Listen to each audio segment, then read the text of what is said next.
ఇక వనపర్తి జిల్లాలో రైతుల కడుపు మంట కట్టలు తెంచుకుంది. ప్రభుత్వ తీరుపై విసిగిపోయిన అన్నదాతలు వనపర్తి మండలం కొత్తకోట రహదారిపై ధాన్యాన్ని పోసి నిప్పు పెట్టిన ఘటన చోటు చేసుకుంది. రోడ్డుపై బైఠాయించి ప్రభుత్వానికి వ్యతిరేకంగా నిరసన తెలిపారు. నెల 15 రోజులైనా ఇంతవరకు ధాన్యాన్ని కొనుగోలు చేయడం లేదని మండిపడుతున్నారు. లారీలు రావడం లేదని, మిల్లులకు పంపిన ధాన్యాన్ని దించకుండా వెనక్కి పంపారని ఆగ్రహం వ్యక్తం చేశారు. రాష్ట్ర ప్రభుత్వానికి ధాన్యం కొనుగోలు చేసే సోయి లేదని విరుచుకుపడుతున్నారు. రేవంత్ సర్కార్ వెంటనే ధాన్యాన్ని కొనుగోలు చేయకపోతే చావడం తప్ప మరి వేరే దిక్కు లేదంటున్నారు రైతులు.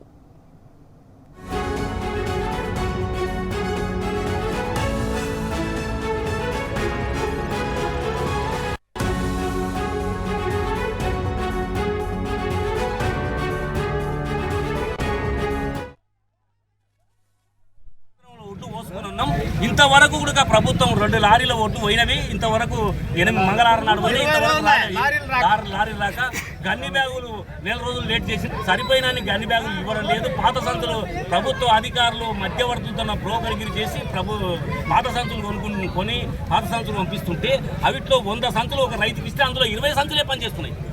80 సంచులు ఈ కొనుగోలు కేంద్రం చుట్టుముట్టు ఇప్పుడు ఎదుర్కొంటే దాదాపు 5000 సంచులు వెళ్తాయి పాత సంచులు.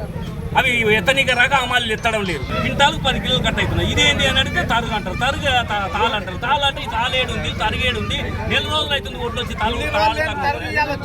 ఈ రోజు నువ్వు వచ్చిన వారం రోజులకే కొనుగోలు చేస్తే రైతు 40 కిలోల సంచి ఈ రోజు మన తూకం చేసింది. ఒక సంచి తూకం చేయండి 36 కిలోలు 36 కిలోలు వస్తాయి. ఎందుకంటే తూకం చేసి 15 రోజులు అవుతుంది కదా, పుట్టేసి 15 రోజులు అవుతుంది కదా.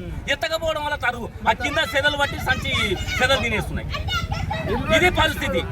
ఇట్లాంటి పరిస్థితి గవర్నమెంట్ కల్పించింది. గత ప్రభుత్వంలో లేకుండే ఇటువంటి అవకాశం ఇప్పుడు లేకుండా పోయింది. ఏం చేస్తాం? రైతులను ఆదుకునే 4 నెలలు మేము ఎక్కడ పోవాలి?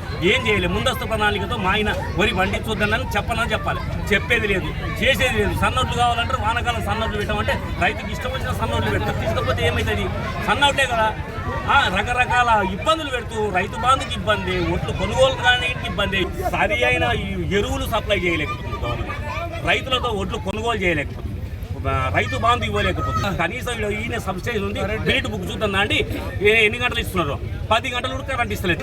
ఇక్కడ వరి ధాన్యం కొనుగోలు కేంద్రం ఏర్పాటు చేయడం జరిగింది. గత 11 సీజన్ల నుంచి ఖచ్చితంగా ఇక్కడ ఏదైతే టైంకు ఏప్రిల్ 4వ తారీఖు ఏర్పాటు చేసి మరి ఏప్రిల్ 30 తారీఖు వరకు కాంటాలు వేసి అయిపోగొట్టే మానవాయితీ ఉండేది. ఈసారి అది లేట్ అయ్యింది. ప్రాసెస్ చేయడం వల్ల ప్రభుత్వం నిర్లక్ష్యంతోన ఇది చాలా లేట్ చేసి రైతులకు చేసి అమాలీల మీద ఒత్తిడి. ఎక్కడ మిల్లర్లను ఏర్పాటు చేయలేదు, మిల్లర్లతో అవగాహన సదస్సు పెట్టలేదు, ఏం జరగలేదు. గాబరగా పంపిస్తే ఆ ధాన్యాన్ని అక్కడ మిల్లర్స్ కూడా వాళ్ళు ఇష్టం వచ్చినట్లు తరుగు పేరు మీద తాళ్ళు పేరు మీద విచిత్రంగా కట్ చేస్తున్నారు. కొంతమంది రైతుల ఆవేదన అయితే తట్టుకోలేక అంట తడిపెట్టిన రోజులు ఉన్నాయి. వాళ్ళు చూస్తూ ఉన్నాం. రోజు వాళ్ళ ఏడుపు చూడలేక నేను సెంటర్ దగ్గర కూడా వస్తలేను. ఈరోజు వాళ్ళు వారం రోజుల నుంచి ధర్నా చేస్తామంటే కూడా వద్దండి, మీరు ధర్నా చేయకండి, ఏదో మనం ఎక్కిద్దాం. మన డిఎస్ఓ గారు ఉన్నారు, మన ఎంఆర్ఓ గారు, మన జేసీ గారు వాళ్ళంతా కూడా మాట్లాడుతున్నారు, పంపిస్తారని నేను చెప్పుకుంటూ వస్తాను. అయినా కూడా ఈరోజు జటిలమయ్యి నిన్న రాత్రి 2 ట్రాక్టర్లు మిల్లర్ దగ్గరికి పంపితే నూక అవుతున్నాయని చెప్పి రిటర్న్ పంపించారు. యాసంగి సీజన్లో ఒడ్లు నూక అనేది సర్వసాధారణం. రైతు అది కూడా తెలియదు వీళ్ళకు, ఈ గవర్నమెంట్ సోయి లేదు.